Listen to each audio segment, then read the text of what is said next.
Номон пүүрч гайхах шиг болжээ. Тэр үг дуугүй эргэж галтгооны өрөөлөө орлоо. Харин болд үе үе санаа алдсаар том өрөөлөгөө оров. Болд буйдан дээрээ сууж зураг тасаамагцаа хажуухандаа байх асаагуурыг авч тамхи асаалаа. Энэ үед Номон шилэн аягтай цай барьсаар болдын өмнө чимээгүйхэн ирэв. Болд аягтайг авч нэг амсгаагаар залиглаад цаадуул чинь байгаа мó гэж янз муутайхан асуулаа. Номон тэгэхдээ итгэл муутайгаар цэцгийгч ирээгүй байна гэж сонсдох төдий шивнээд шуудхан эргэв.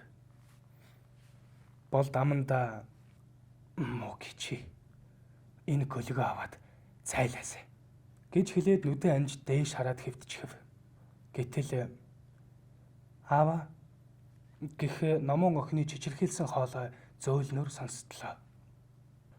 Болд нүдээ нээж өрөөний үүд рүү харвал охин нь хуруугаараа оролцсоор үүдэнд зогсож байхаж.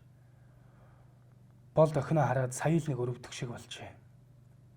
Тэр аажуухан өндөөж Номон руу хараад "Яав миний охин? Аавда юу хэлэх гэсэн?" гэд өрөөсөн гараа сонгов. Хөөхөө охин үг дуугүй ирээд Болдын гараа сатгаж дэрэгдэн суулаа. Болд арх ханхалсан хошуугаар охиныхоо духан дээр үнсээд нүүрлүүн ихцлэн ширтгэхэд Номон "Аава, та ийм хүн байгаагүй ч дээ. Одоо арх ухаа болж өгөх үү?" гэж үнэн сэтгэлээсээ гуйхан тэр. Болд охиныхоо эл үгэнд яагаад ч юм ихээр балмагджээ. Тэр хэсэг ээрч төгдчин байснаа "Миний охин, аав нь яахаа алдсан арх чинь биш шүү дээ. Тэгээд ч одоо хэдхэн хоноод ажил руугаа явлаа" гэж өөрийнхөө гмийг чадхаараа хаацайлав. Охин дуугарсангүй. Гэтэл Болд гинтэл дуугаа өндөрсгөж "Чи боддоо. Би тэр уурхайн гүнд бүтэн сарын турш зовлогоо зовоож олсон мөнгөөр та хэдийг тэжээж байна. Тэр тусмаа энэ гөлөгтэй гिचиг" гэж чангаар хашгирав. Номон аав руугаа нэг сүрхий харснаа уйлсаар босоод өрөөнөөс гүйн гарлаа. Болдын уур омог дүрлэлцэж эгээл галзуу хүн шиг нүдэнд кялалцсан. Түүний нүднээ хананд байх жаацтай гэр бүлийн зураг өртжээ. Болд хэсэг уугчин байснаа үнснээ сав аваад өнөх зураг руу шидэж орхихон тэр. Тас хийх чимээ гараад жаацтай зураг шалан дээр хаг үсрэн унлаа. Тэгсэн ч Болдын сэтгэл тайтгарсангүй. Өрөөнд доторхыг тойруулж харах зураа аманда өнөөхөл хараалаа урсгасаар. Номон инхүүч хоёр өөрсдийн лумгархан өрөөндөө тус тусын орон дээрээ тайван унтаж байна. Цонхоор сарны гэрэл аанайл туссан байх бөгөөд өрөөнд доторхыг бүдэг цагаан өнгөөрөө бүтэн сүлгэж.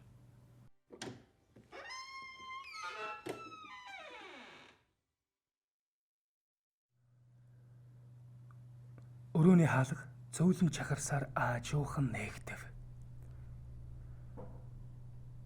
Тэндээс үл мэдих харц охин хүү хоёрыг ээлжилж харна. Харц гулсах мэт явсаар Номоны нүүрэнд туллаа. Номон гинтэл сэрчгэв. Тэр нүдээ нээгээд дээш харж хэсэг хэвтлээ. Гэтэл үүдний хонгил орчмоос эмхтэй хүн зөөлөн гиншиж яолох мэт туу бүдэгхэн сонсогдов.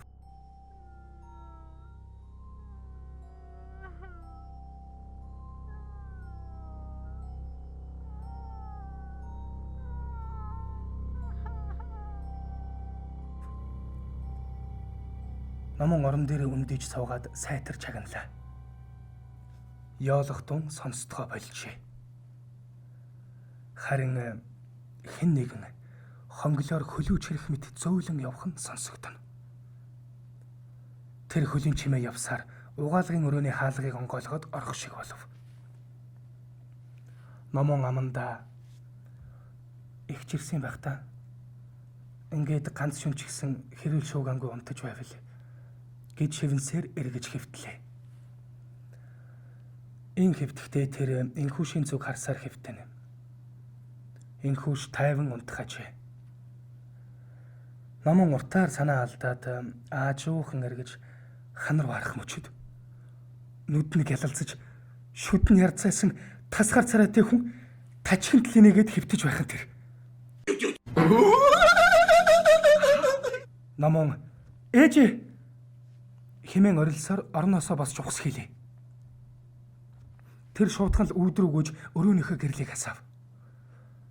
Намууны хашгирах дуунаар энхүүс ч бас сэржээ. Энхүүс босон хараж намууны гараас атгах үед гаднаас болд ороод ирхэн тэр. Болд шуудхан л ихийгээ дуурайсан мó гөлөг. Чи одоо бүр охиныг минь гэж хэлмэгцээ нүд ирмэгц урдл хөөхийг эмгүй хөг түс хийтэл цохиод унахчихсан тэр. Намун эцгийнхээ гараас зүгдэн алдаж арай ихийн тогтоолоо. Аава болооч. Болооч дээ гэж чангаар хашгирахад болд гайхсан нүдээр охин руугаа харав. Намун аава та арайч дээ. Энхүү шиг ингэж бодох юм уу? Таныг эзгүй байхад, таныг архиа уугаад явж байхад хэн намайг харж хамгаалдаг гэж бодно гэж хэлээд цорхирон ойллаа. Болд үг дуугарсан бүж энхүүш рүү заналтай ширтсэн хэвээр. Энхүүш хамраас гойжих цусыг алгаараа тогтоох гэж оролдоно. Гэтэл намун аава би эндээс явнаа. Та битгий хориглоорой гэж эрсхэн хэллээ. Үүнийг сонссон болдын урд дахиад л асаад ирхэн тэр. Болд үг чийлж чадахгүй салгалж чичрэн байснаа. Яа нэгнэ. Яваад хайчих юм. Энэ гөлгийг өмөрөөд үхлээ юу чи? Тэгвэл бүгдээрээ хамтдаа зайлаарай та нар гэж хашгираад өрөөнөөс гарч хаалгыг тас хийтэл хаалаа. Номон уйлсаар энхүүшийн хамар амнаас гойжсон цусыг ханцуугаараа харчина. Энхүүш тэгэхэд нь чимээгүйхэн инээмсэглээд хоёулаа явна. Энэ гэрээс хамтдаа явна. Би цалингаасаа хэдэн төгрөг хураасан байгаа гэж зөөлөн шивнэв.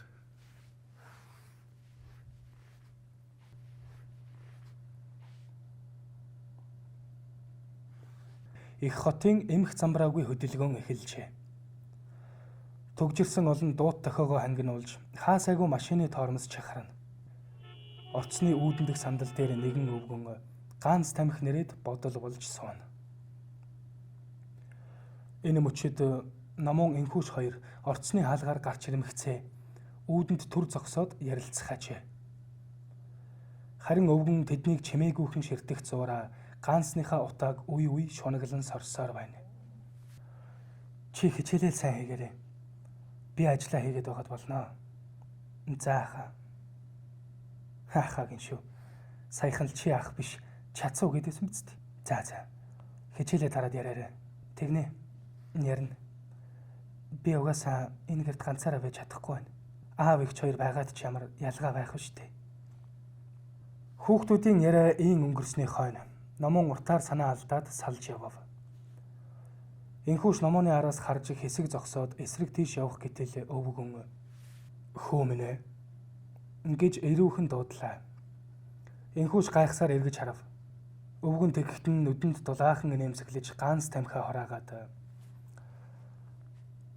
минийхөө нааша түр суугаатгаач хэмээн хажуудаа суухыг өрлөө.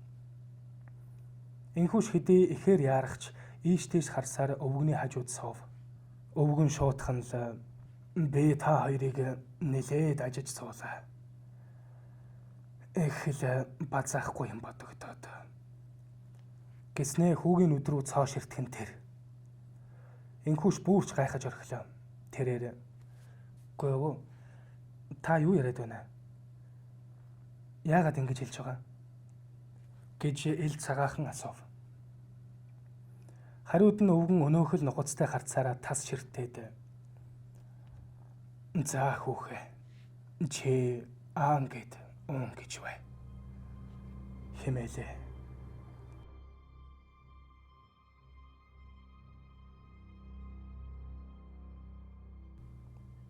Өвгөнтэй уулзсан энхүүш ажилдаа яваагүй байх бөгөөд бодол болсоор машин зам дагаж гэлтэрнэ. Энхүүч гэнт нэгийг бодо бололтой зог тусаж гар утсаа гаргаад номон руу залгав. Утас нэлээд дуудуулж байж авлаа. Энхүүч их л яаран өнгөөрөө байна. Чи сургууль дээрээ байна уу? За. Тэгвэл наана байж байгаа. Би одоо очлоо. Гэт утсаа тасалмагцаа шуутхан л гүйж одлоо.